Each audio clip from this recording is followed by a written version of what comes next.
Short person beta, tall person beta, strong person beta, flexible beta. What do we got? Static beta, dynamic beta. What is the best beta? Well, today I'm going to walk you through common mistakes that climbers make when it comes to sequencing, also known as beta, and it may be the thing that's preventing you from finishing your project. If anything, these mistakes will prevent you from being able to send it on the first time or perhaps on the third or fourth try because you're making these beta and sequencing mistakes. If you don't know what sequencing is, then go ahead and check out the video in the description below. I recommend you watch that video first and then come back to this one after you've tried out sequencing a couple of times. For everybody else, if you are here and you know what sequencing is and have a basic understanding of it, then let's get into the common mistakes so that we can help you finish your project easier and faster. Mistake number one is doing the movement how you think it should be done or how you think the route setter has set it. There have been so many times where I think you're supposed to go out to the right first and then up left, and then I have a friend who tries it and they lock off on their right arm and go up left, totally skipping that hold, and that was the best beta. This happens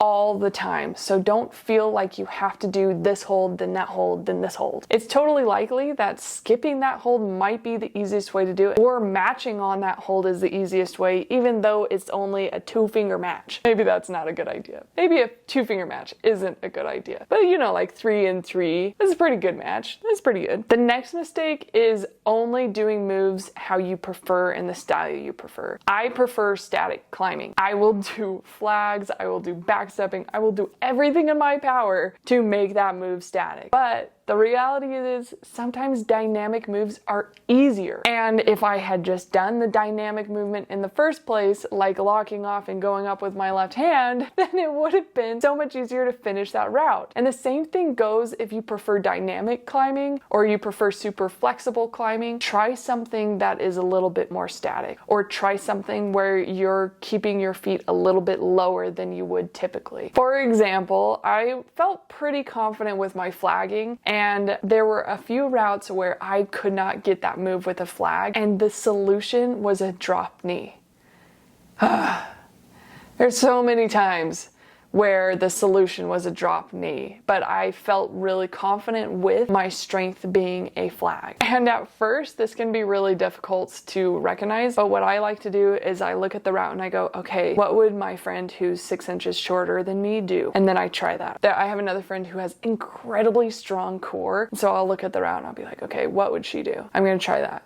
Even though my abs are quite weak, especially in comparison to her, sometimes that's the solution. Which brings me to the next mistake, which may seem exactly the opposite of the first mistake, because it kind of is. And that is, if you're really strong at doing something, try and incorporate that in the route. For example, I freaking love heel hooks. If I can put a heel hook in it, I will do so. And it actually makes it a lot easier for me to do some routes because I'm doing something that I'm confident with and it gives me the strength that I need. If you're really good at a drop knee, figure out how you can put a drop knee in that move that you can't do. Or if you're really good at flagging, figure out what you need to do with your body position so that you can make that difficult move using a flag. So it's the exact opposite of the last mistake, I understand, but when you're looking at your own project, consider what are you doing, what are the mistakes you're doing, and maybe that's one of the mistakes you're doing. The next mistake is trying to do the entire route over and over and over again, even when the move that you're having problems with is at the very middle or it's at the very end. What you should be doing instead when it comes to projecting is climb up an adjacent route or kind of cheat your way up to that part so you can practice just that individual move. By practicing the individual move, you'll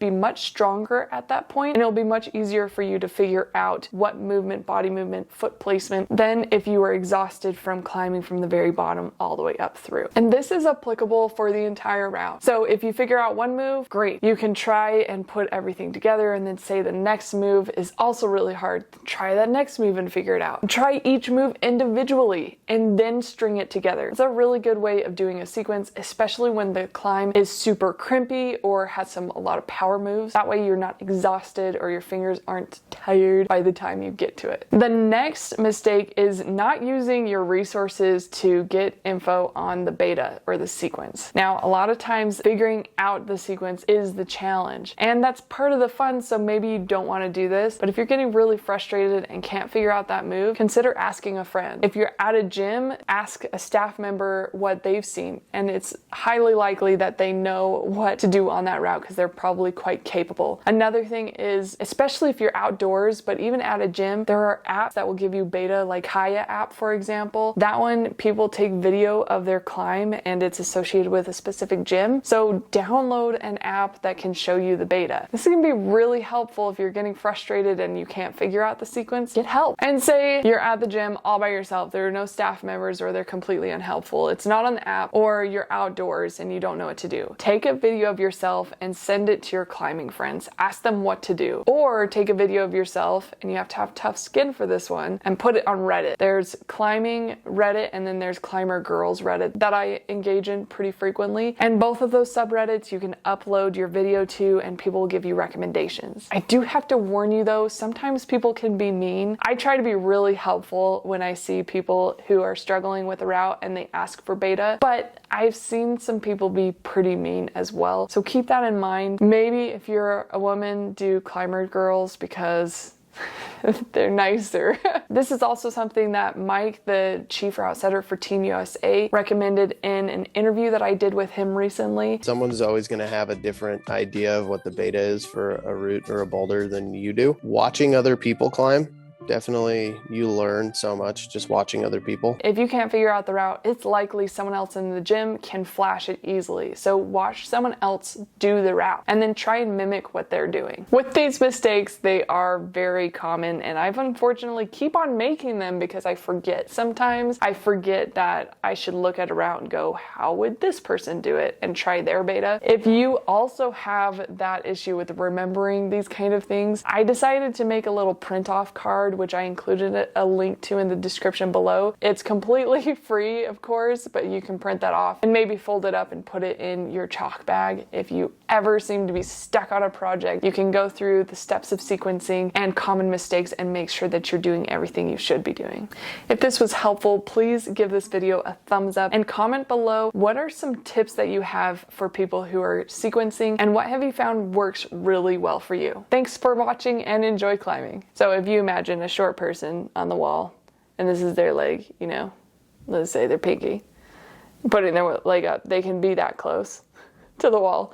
But if you have long legs, when you put your leg up, there's just so much more space.